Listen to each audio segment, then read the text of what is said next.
কত মানুষের সাথে যে চলাফেরা করেছি, কিন্তু ভালো মানুষের সংখ্যা কমে দেখা পাইছি।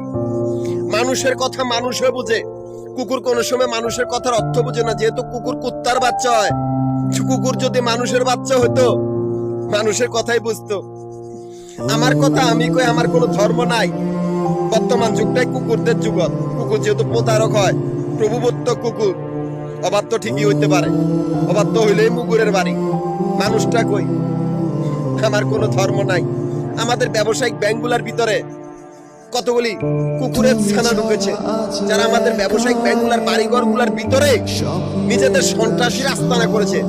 কেউ করেছে হাইজাকার আস্তানা ব্যবসায়িক ব্যাংকগুলোর বাড়িঘরগুলোর ভিতরে, কেউ করেছে ডাকাতদের আস্তানা, কেউ করেছে জঙ্গি সংগঠনের আস্তানা, কেউ করেছে প্রতারণার আস্তানা বাড়িঘরগুলোর ভিতরে, বা নিকৃষ্ট অবজেক্ট পার্টির আস্তানা।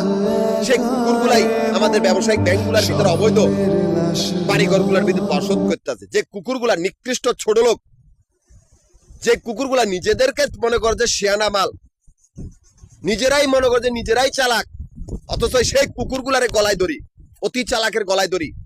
যারা মানুষকে সম্মান দিতে পারে, যারা অভদ্র বেয়াদব, সেই কুকুরগুলার গলা বাজিও পায়খানার মতো লাগে। নিকৃষ্ট জন্তু জানোয়ারি কুত্তার বাচ্চাগুলো আমাদের ব্যবসায়িক ব্যাংকগুলার ভিতরে অবৈধভাবে ঢুকছে, বা আমাদের ব্যবসায়িক ব্যাংকগুলার ব্যবসায়ী বা জমিদার খুন করিয়া সেই কুত্তার বাচ্চার দলগুলাই আমাদের ব্যাংকগুলার ভিতরে তাদের সন্ত্রাসীর আস্তানা। এরাই সে অভদ্র নিকৃষ্ট কুকুরের দল, যাদের স্বভাব চরিত্র কুকুরের মতো, যাদেরকে বান্ধা হবে শুকরের মতো, যাদেরকে মারা হবে লটকায় লটকায়, সেই কুত্তার বাচ্চাগুলো আমাদের ব্যাংকগুলার বাড়িঘরগুলার ভিতরে যাদের সন্ত্রাসীর আস্তানা। আমি ঢাকা, গাজীপুর, নারায়ণগঞ্জ তিনটা জেলা সমিতির প্রধান, তিনটা জেলা সমিতির অফিস, মিরপুর, নবাবপুর, মতিঝিল, তিনটা জায়গার ভিতরে আমাদের আবাসিক বাড়িঘর বা হোটেলের ব্যবসার হিসাব করা হয়।